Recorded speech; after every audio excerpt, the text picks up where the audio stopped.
Welcome, welcome, welcome. Welcome, everyone. This is the J.R. Stewart, and this is Black Men Speak. It is January the 1st, 2025. This is our first show of 2025. You may have noticed that my partner in crime, um, T.D. Duncan III, is not here tonight. Um, our prayers go to the Duncan family. Tommy has lost two uncles in the last month or so. So please pray for the Duncan family. Um, Send your well wishes to them. If you know Tommy personally, reach out to him and just let him know that you want to, give your send well wishes to him and his family during this time. It's not easy losing family members during the holidays. With that being said, the show continues to go on, and so tonight I will be flying solo by myself, which is okay. A couple of announcements. First of all, let's give a shout out to Liquid for providing our theme music, and Forest Films in our own studio for subsidizing our virtual studio, which allows the show to come on. We have five platforms that we stream to: YouTube, Facebook, I think LinkedIn, Twitter X, and a platform called Twitch. So there are lots of places you can catch the show. We seem to get a lot more viewership after the show uploads because we check the numbers. So the numbers are pretty good for people who watch the show after it's been uploaded. We're hoping that this year we can grow our live audience. And so what we may do, most likely I will do, I've been thinking about this for a while, is bring back the phone line. We do have a phone line that we receive text messages on. That's where the music contest answers go to. And so we may activate the voice line on that. So some people have tried to call it, they'll check the logs. And so it is an actual phone number. And so I may activate it and put it on the show so we can go back to taking live calls on the show. The only reason we got rid of it last time, I think we were paying for a landline, and no one really used it, or if people did use it, they called 5 minutes before the show ended rather than 5 minutes after the show began to call in to voice their concerns. So we'll bring it back in 2025 because we want to hear what you have to say. The other thing is 2025, we're going to focus a lot more on business development than we ever have. And that is because it's important now. There's a new president that's coming into office, new administration. They're going to be cutting thousands of regulations out of the federal government um, for all aspects of business. Now is the time to start looking at starting a business. If you already have a business, great. You may notice fewer regulations um, on your business, which is good. Regulations cost money, especially the ones that compliance regulations, where you may have to hire someone or do extra reports and send it to the government. And if you're looking to start a business, then you may have money that you don't have to spend for compliance with some of the existing regulations as they're being cut. So now's a good time to start a business, and we're going to help facilitate that. So a couple of announcements, personal announcements, and then I'm going to get right into the show. One, I have a book coming out. This is my third or fourth book. I think one, two, three. Okay, fourth book. And it's called An Angel Reborn, An Angel Among Us. And it's about an angel named Elion, who was sent back to Earth on a mission. And she's born into parents, um, and so that way she can experience get the human experience growing up. But her task is to help humanity sort of find its way back to the light, find our way back to God. So that's kind of what she's sent here to do. And God has given her a great deal of a range and flexibility, lifting some of the restrictions that are normally placed on angels to allow her to accomplish her mission. So it's a really good book. It's actually going to be a three-part series, and possibly a fourth book. And I have to outline for 3 books to tell the complete story. And there may be a fourth book if there's enough interest. So please, please, please, you'll be able to find my book here soon, probably the next few days on Amazon. It's called An Angel Reborn by V.J.R. Stewart. I may say Jimmy Stewart or V.J.R. Stewart. You can search on both. But you should be able to find it. It's the paperback is, I believe, $15, $14.99, and I'm not sure what the soft copy is. Probably about $8 or $9 if you have Kindle and you want the soft copy. Also, I will be offering a free copy for viewers of the Black Man Speak, and all you have to do is pay the shipping and handling. So as soon as I get my first shipment of orthocopy books, I think I've ordered 100. I will start making those available to our listeners here and then some other people. But like I said, all you gotta do is pay shipping and handling. I'll wrap it up and have my assistant wrap it up, send it to you, and everything. Probably about $7 to $8. I think $8 is what we averaged the price out. I think we took the price to ship to San Francisco and to New York. Those are like the 2 farthest places I could think of. Within the shipping costs, average it out. Now, actually, if I ship to New York, I actually lose 31 cents. If I ship to San Francisco, I actually lose 38 cents. But it's okay. It's okay. Um, and in the end, it all kind of averages out. And then personally, I'm not going to be concerned about losing a few cents. If I'll ask in return, though, there is a catch. Here's the catch.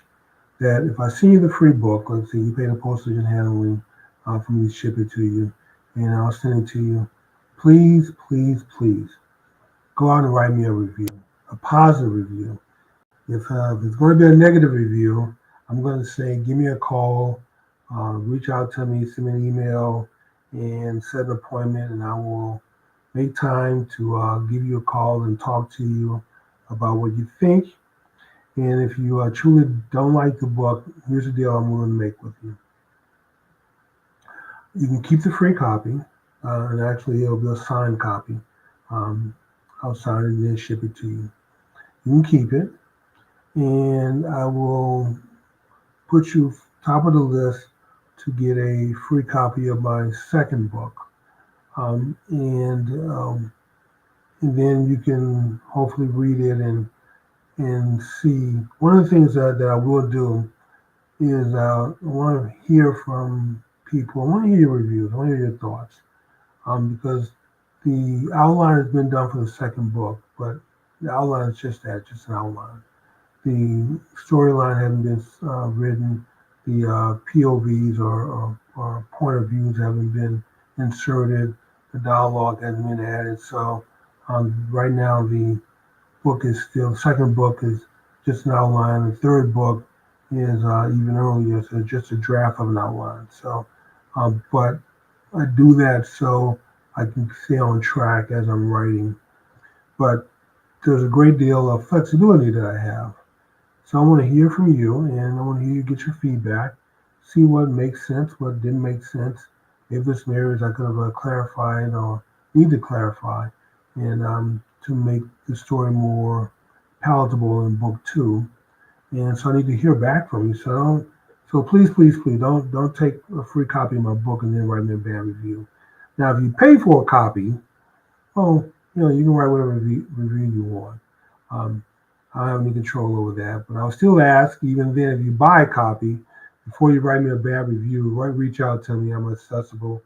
If you need my personal information, I believe I have a website, vgrstewart.com, that's up and running.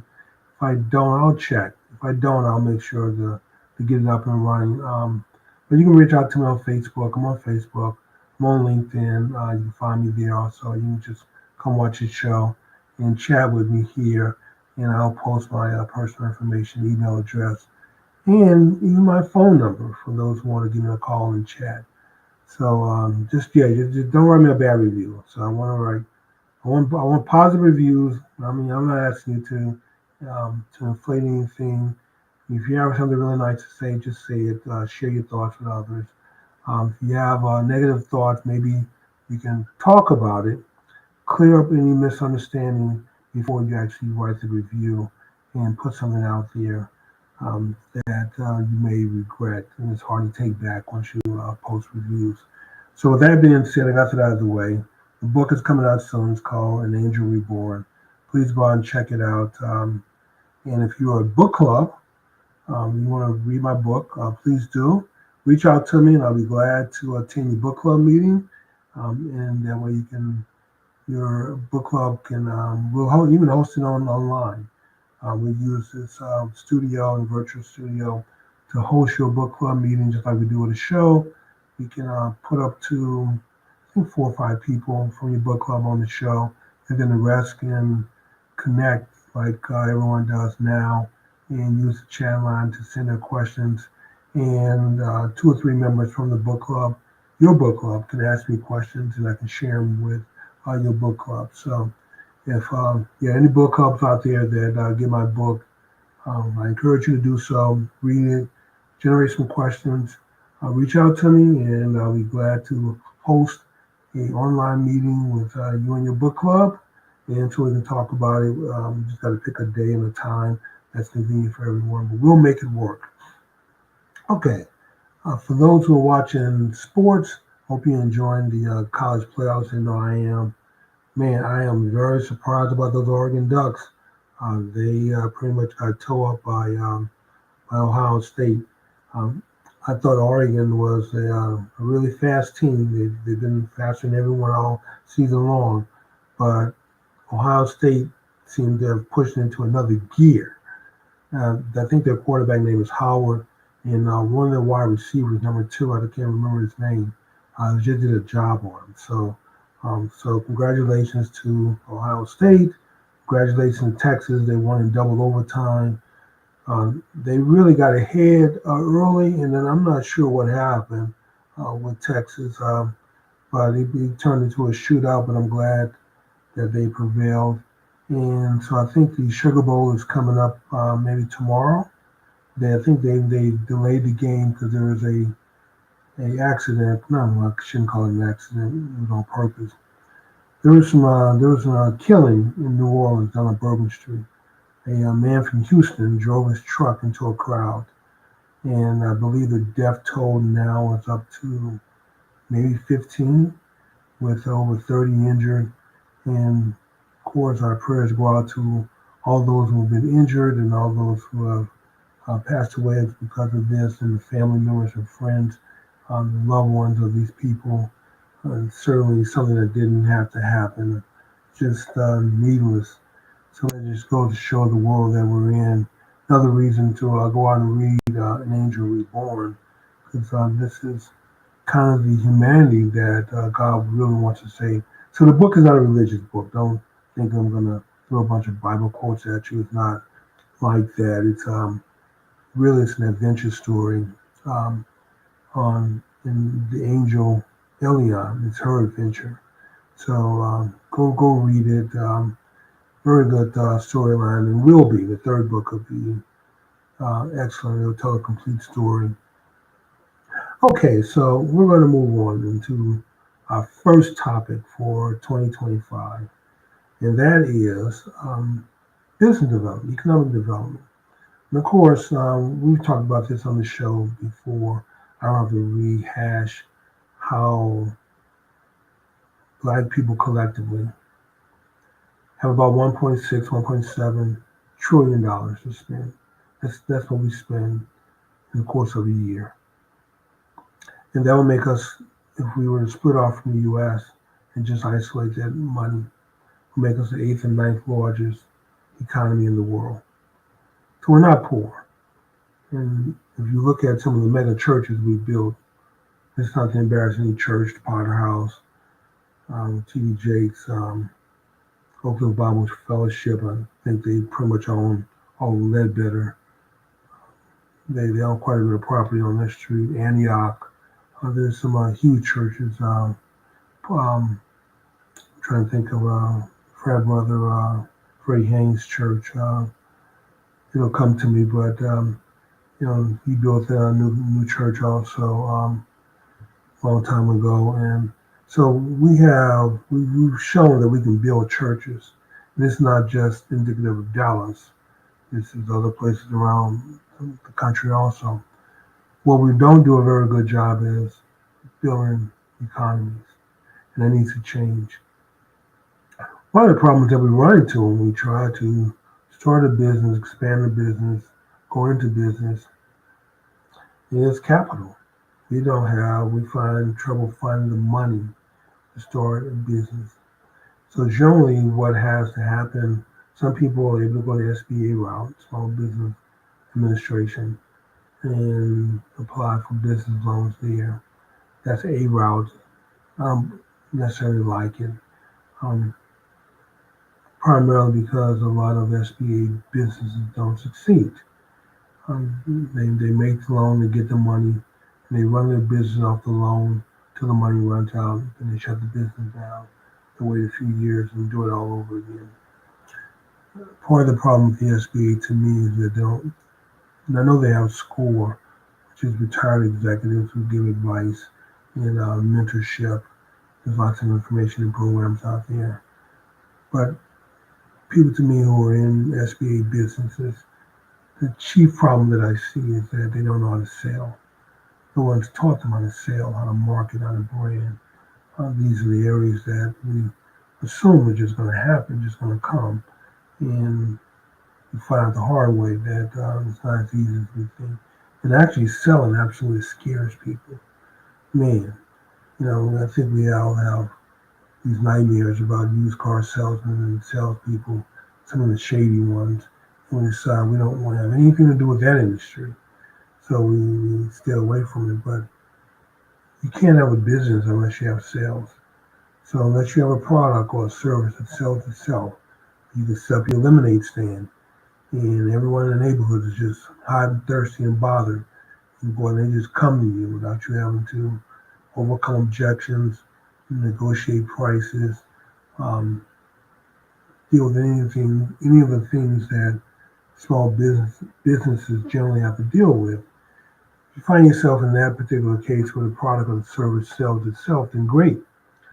But for the rest of the businesses out there, you may have to go out and sell the business, sell the services, sell the product to bring money. And so you need to have really good selling skills to make that happen. But let's address the first thing, which is capital. We'll get to selling, marketing, branding on later shows during the course of the year. The first issue we have to overcome is capital. We need access to capital. And that becomes apparent when you hear so many black people talk about being turned down for business loans. They go out and they come up with a really good product or an idea for a service or a combination thereof. But then they can't get anyone to invest in them. They can't get the banks to give them a loan. They don't have inside track with venture capitalists, the money people. They may try to hit up their friends and family who want to tell you, hey, dog, I don't have it now, man. As they go out and buy $800 Air Jordan tennis shoes, but you ask them to invest a few $100 in your business and you get a lot of heat and harm. You know how that goes. So I've come up with a plan to address that. And I call it the $20 plan. And the way that works is there are 40 million of us that the Census Bureau can find. 40. And I'm hoping to inspire, to reach out to, and to get 2.5% of us. Not 10%, not 20%, not 30%. 2.5% of us to buy into this plan. And the plan is simple. I need 2.5% of the black population who are willing to put up $20 a week. Now, not your car money, not your household money, not your food money, not the money that you use to get well, maybe you can sacrifice a little bit of your nail money or your club money. But $20 a week. And so you say, well, JR, how is $20 a week going to make a difference? Well, this is how. 2.5% of the black population is 1 million people.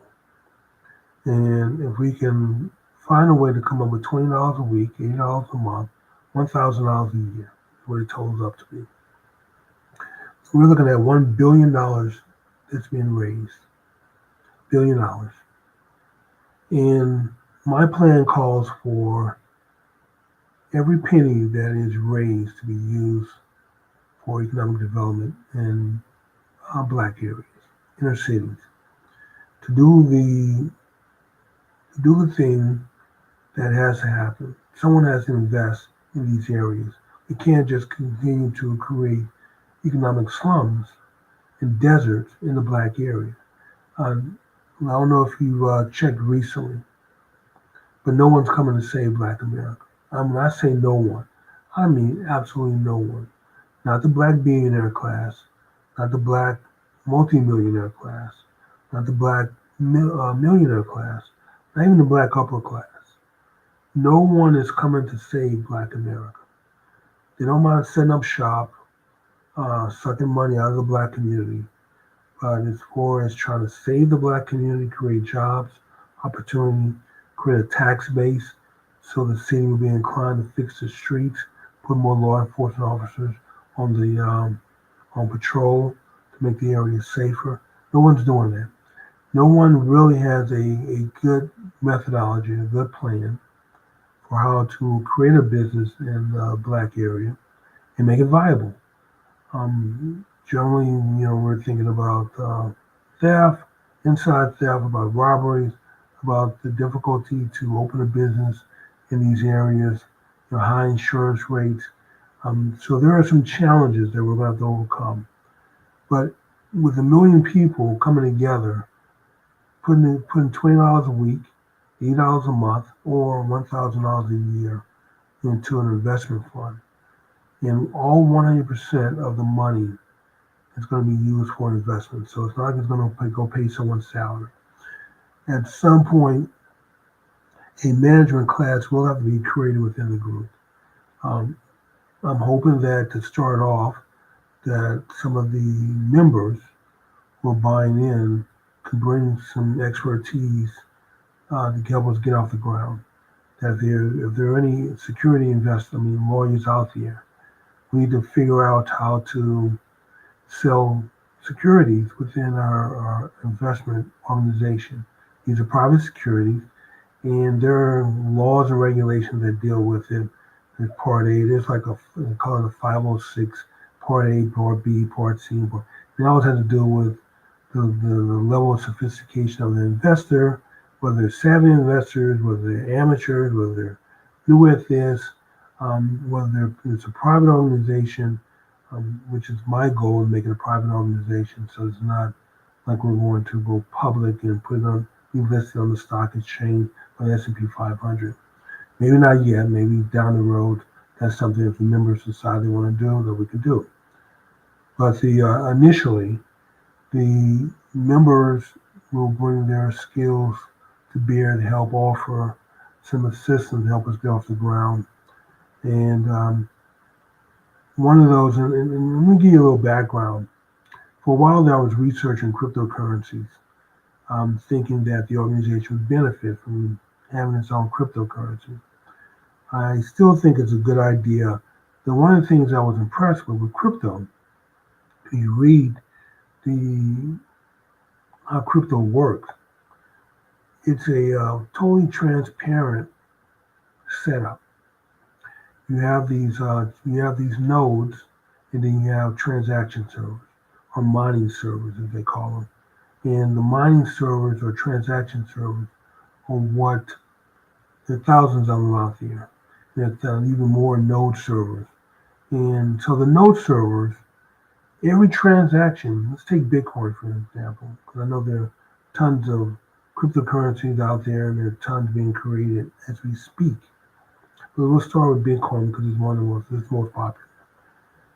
If you go out and set up a Bitcoin node, you don't have to own any Bitcoin, you don't have to invest in Bitcoin. You can just go out there and set a node up.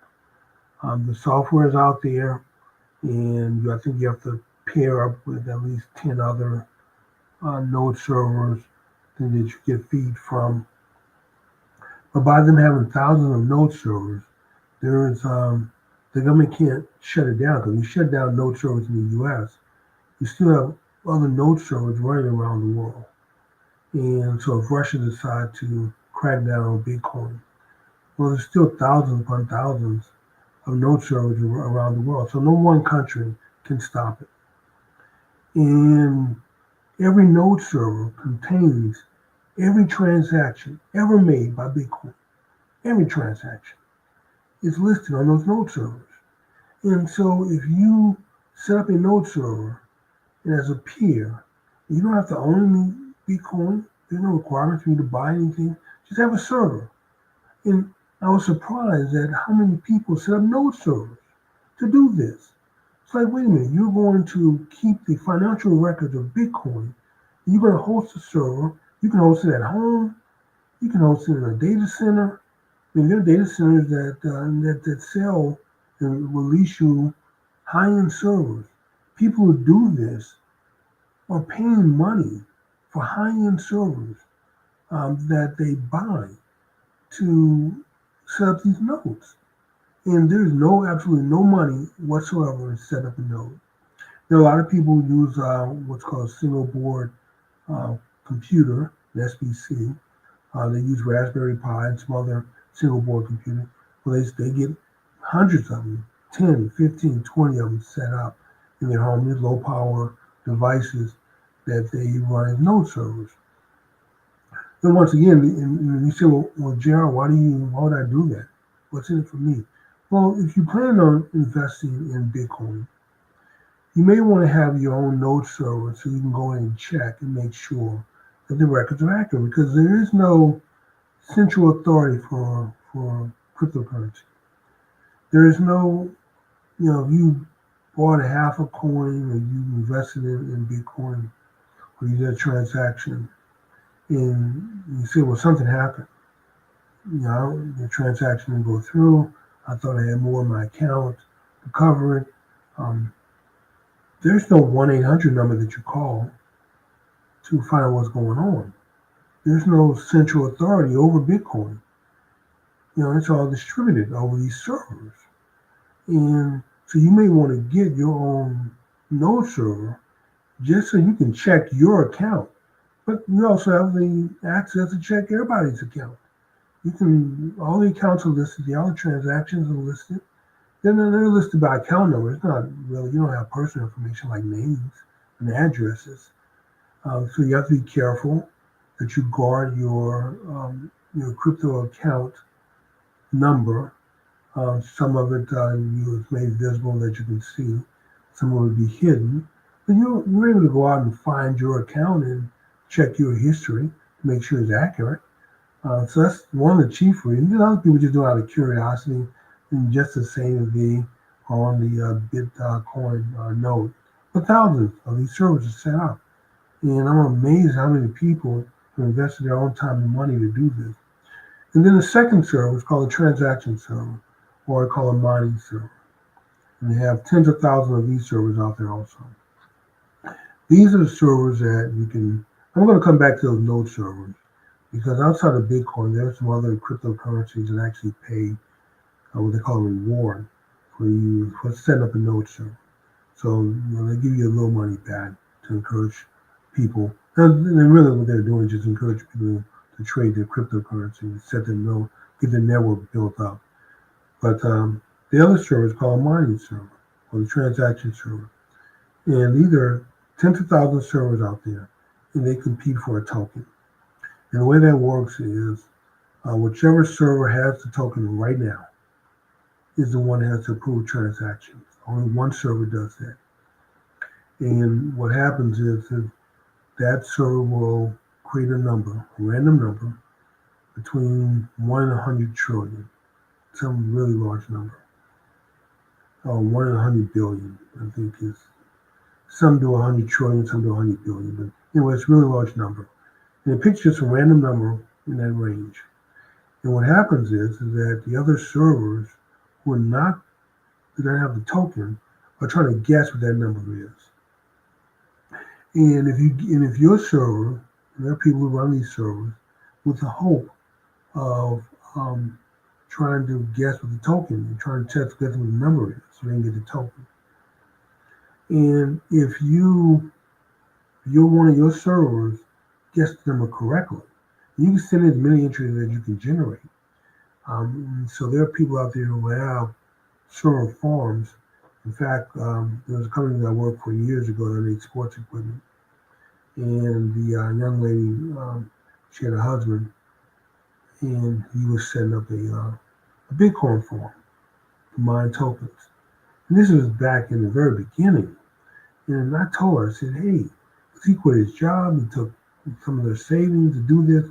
He built it out of his garage. He had to get special power added to run all these servers.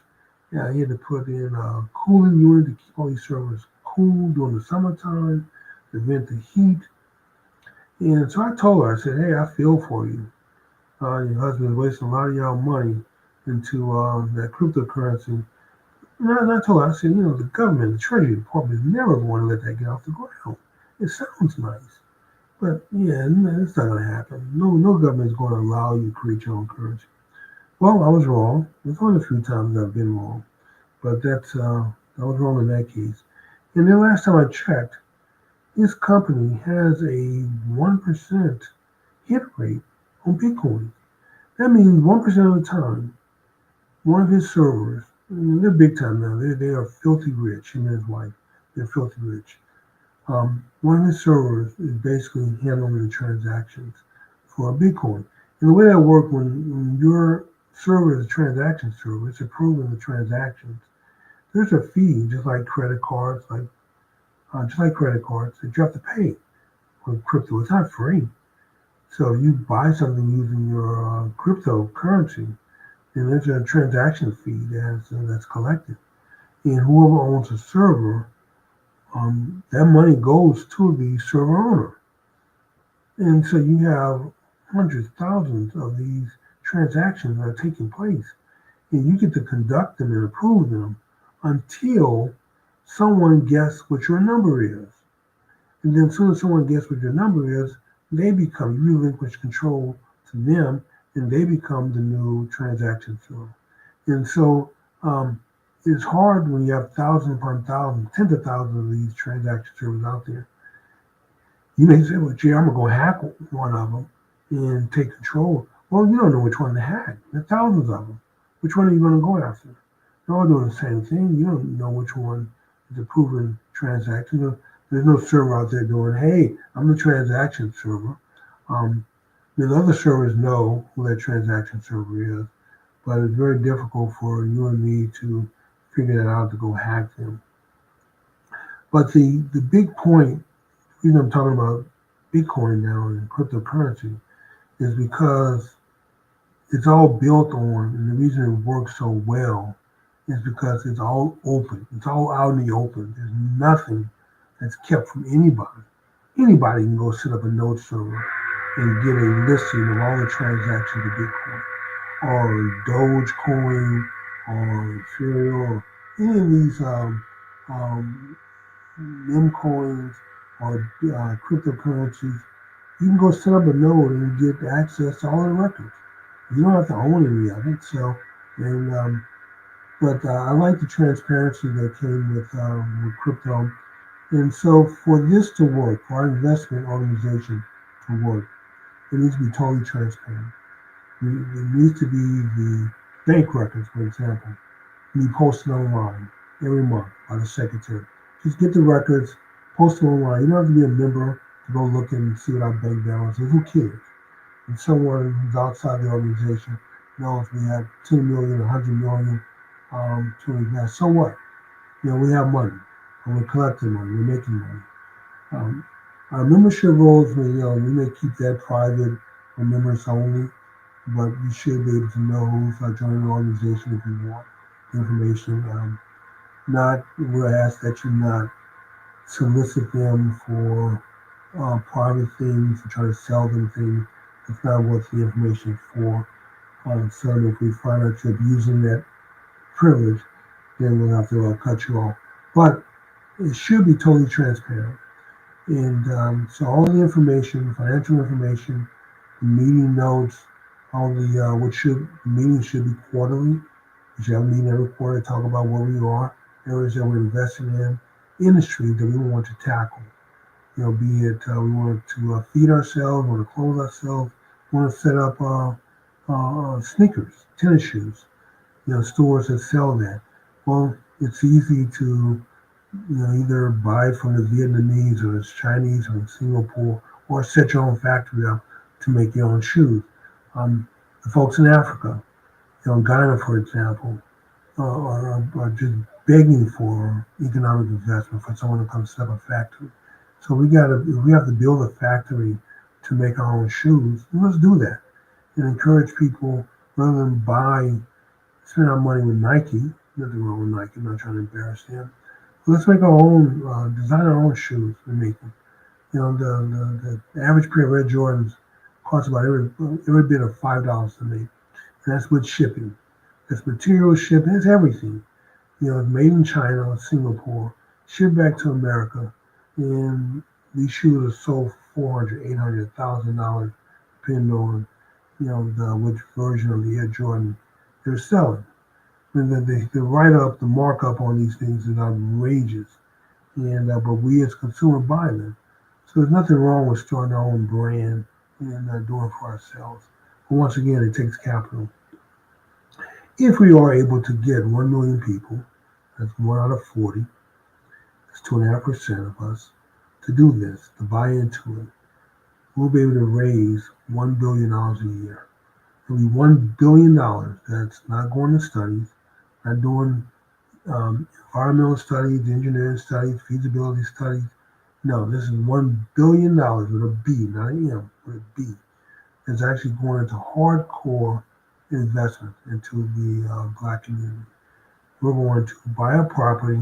We're going to clear land, build office buildings if we need them, build stores when we need them.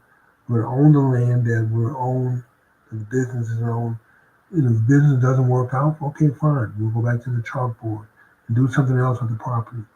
Maybe instead of a grocery store, we open up a fashion store. And if that doesn't work out, then maybe we open up a butcher shop. But we'll keep finding a way to use that property to promote business activity, create jobs for people in the area, provide goods and services to that area, and in exchange for hopefully for to build customer loyalty, customer support. These are things that we'll also work on providing excellent customer service to those that we service. No longer Black-owned businesses, at least not ours, are going to be known for poor customer service. And it's just not going to happen. These are things that we can do as a group. It doesn't take that many of us, and it doesn't take that much money.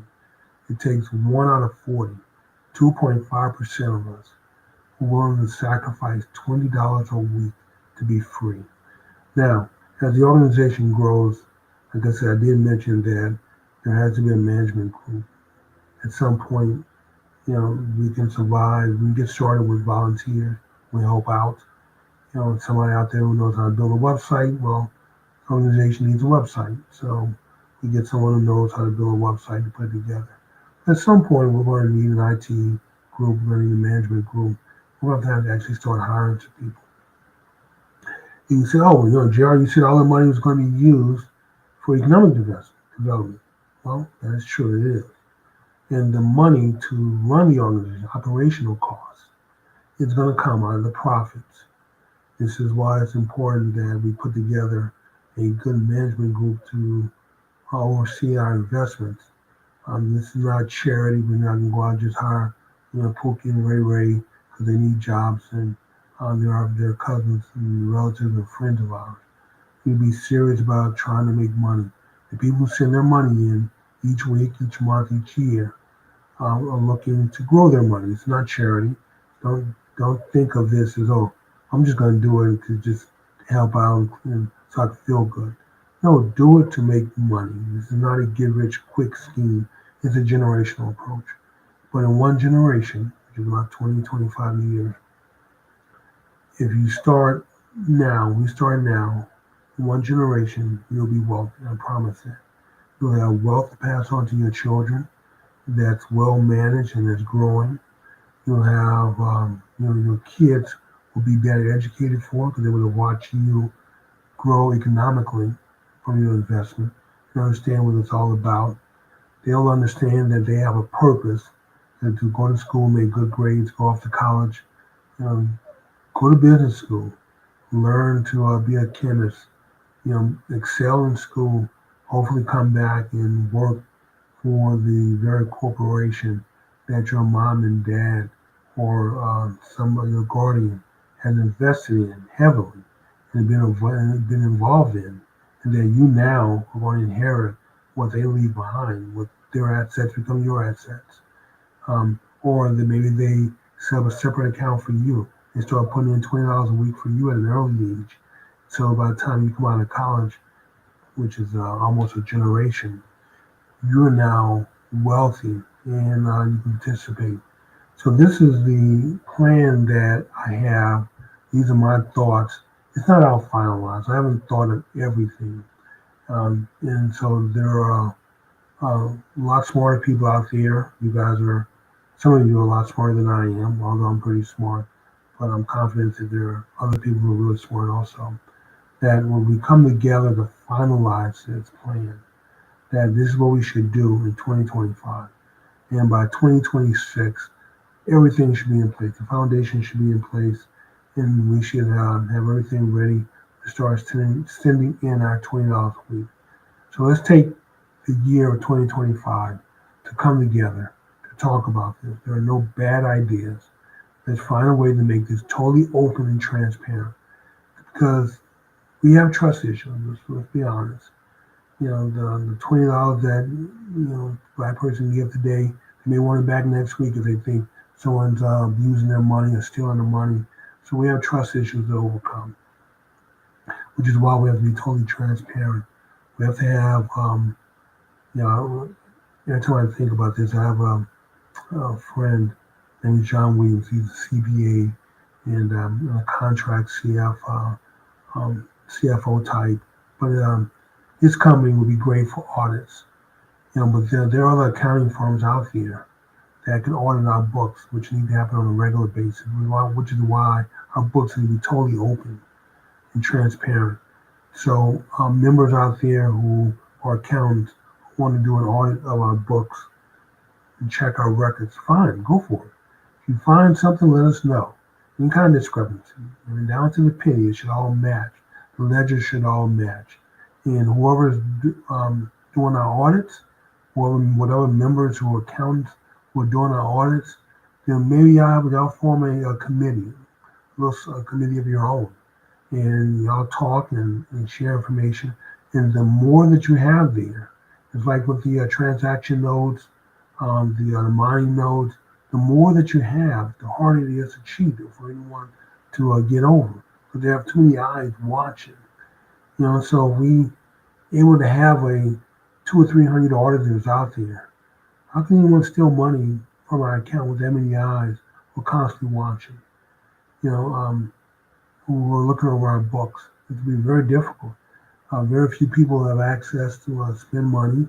We'll make sure that we put some safeguards in where the treasurer can do that, but we'll make sure that we go through a company like a payroll company, not ADP, but there are some black-owned payroll companies out there. I know one personally in the Dallas area that we can use, or if there are others, we use multiple of them.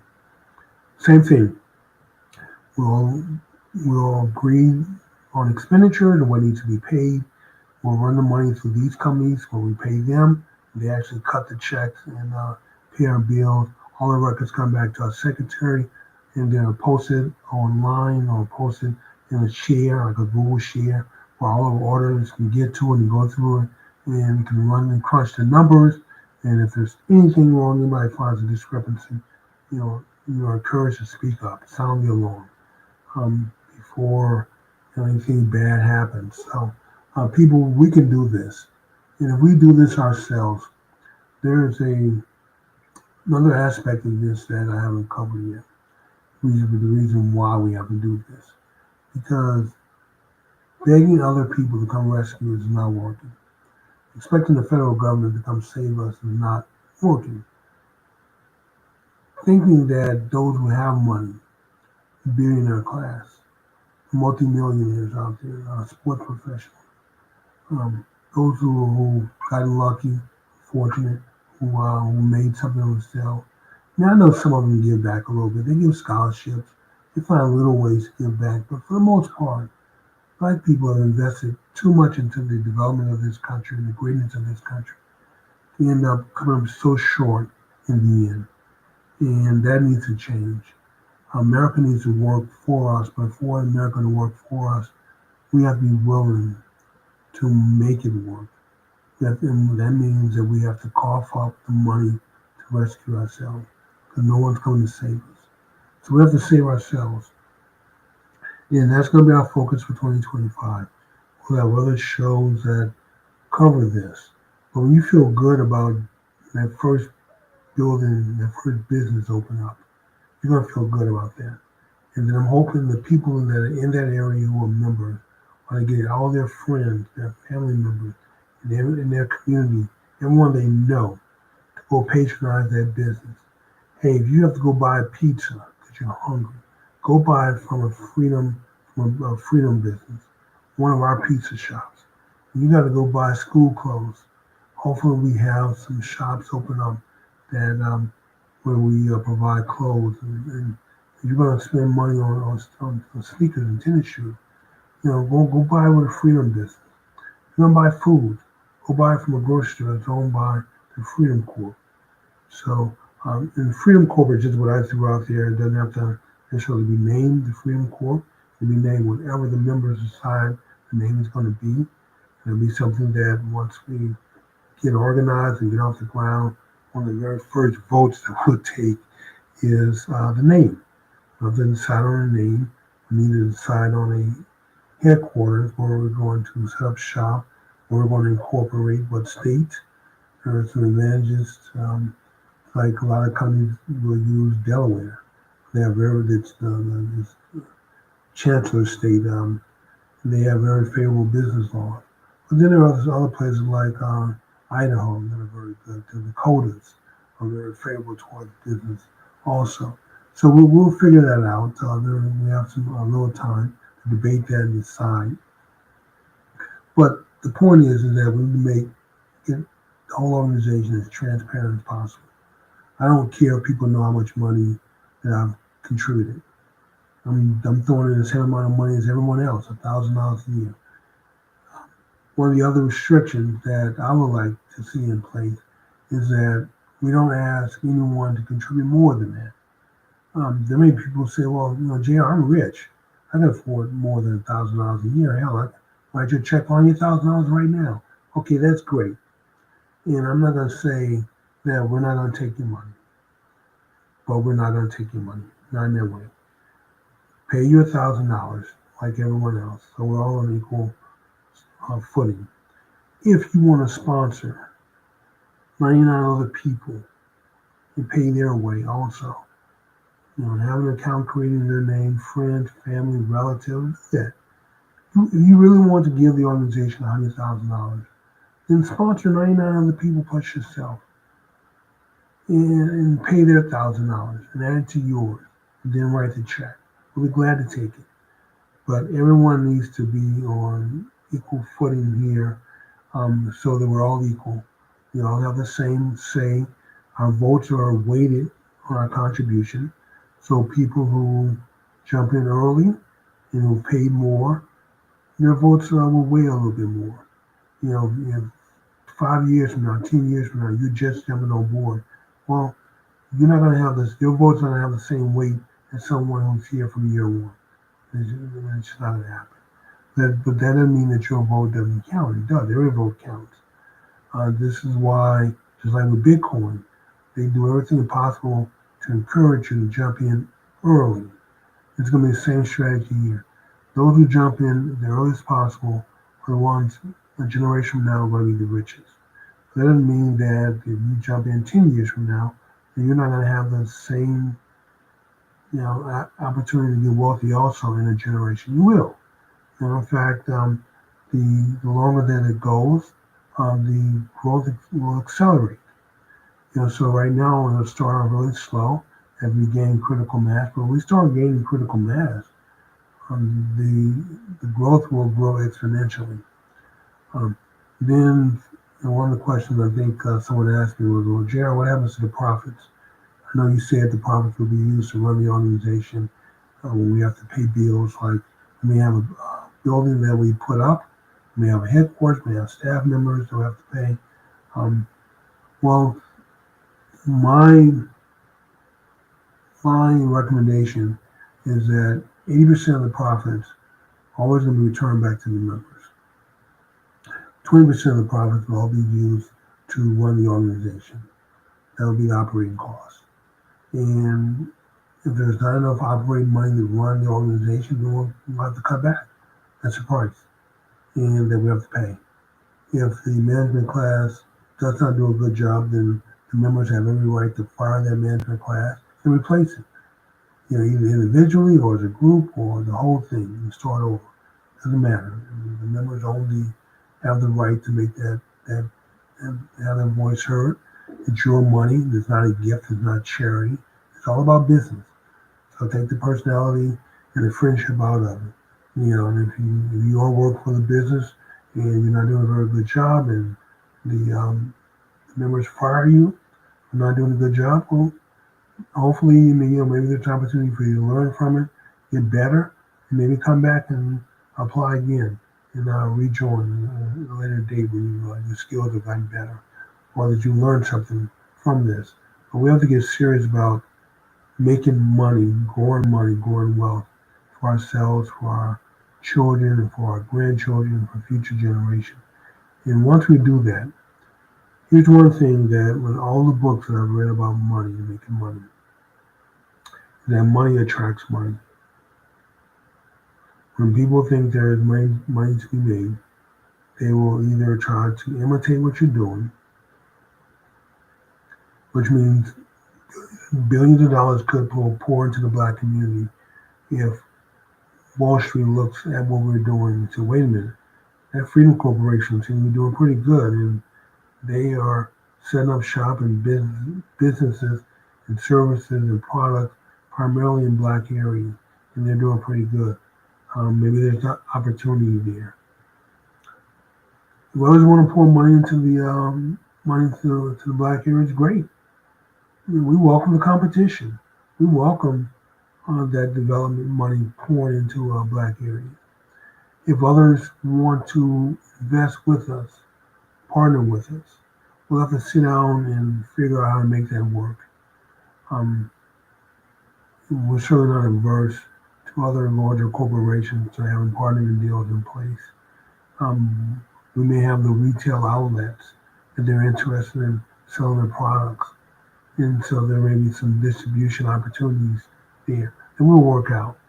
But, we need to bring it all together and organize it. We have farmers, for example, who I think black farmers won a $1.8 billion settlement against the government.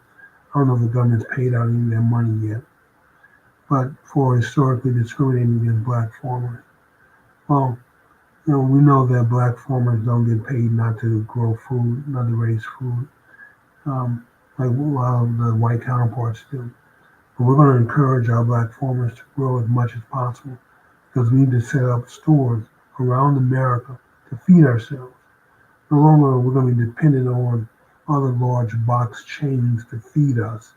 In fact, our goal is to put up really nice stores, clean stores, have fresh products like a Whole Foods type quality, like a Sprouts, like I'm thinking of some other stores that around here, Trader Joe's.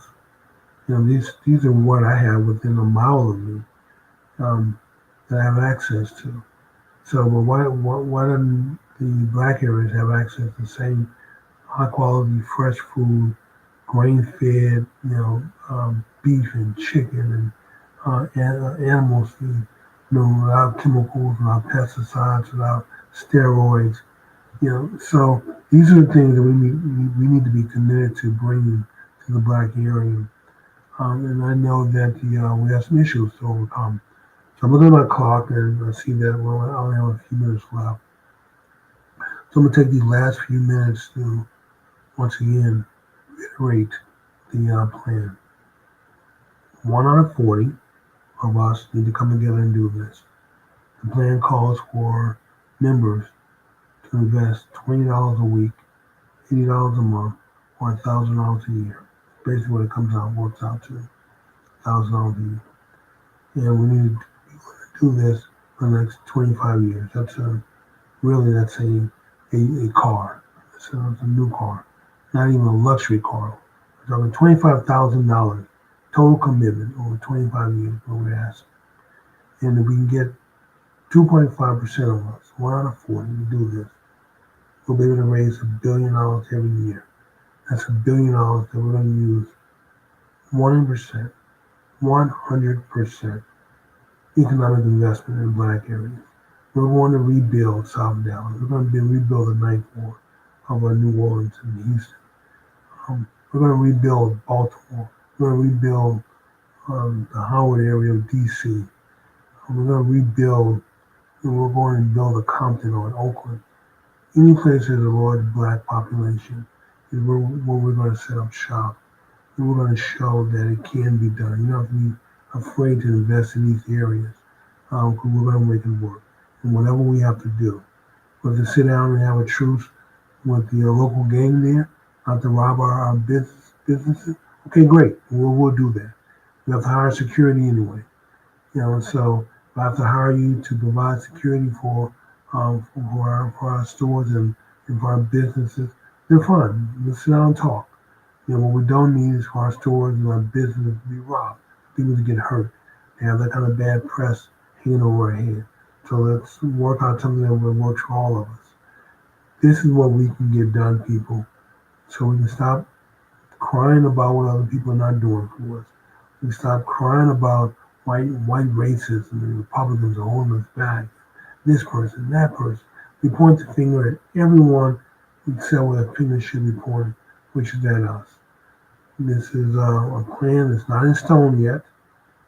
We want to take 2025 next year and let's put it in stone. Let's harden the plan. Let's work through the details. Right now, because we got a small number of us, and the first payment wouldn't be due till the first week of January of 2026.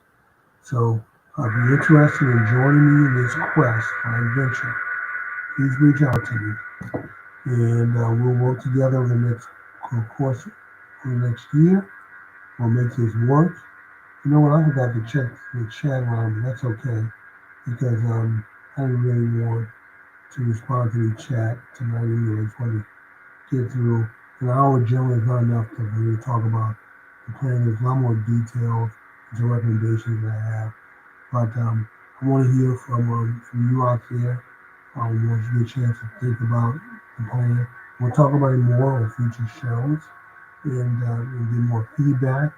And Tommy Duncan will be back next week. I promise you that.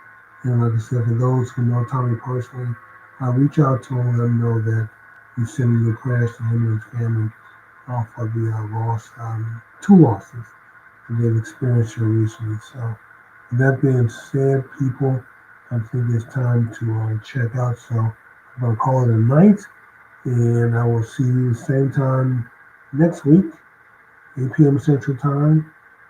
Watch the show live, bring a friend, bring a guest, and please take our links once the show is uploaded to various platforms. Share them on your social media. We want to break. I believe we're going to finish the year out for 2024 with over 400,000 views. So we like to actually reach the million mark, which is still not a lot of, some shows a million views a week. So we're just trying to get for 1 million views for the year. And so we can do it with your help. Thank you so much, and I'll see you next week.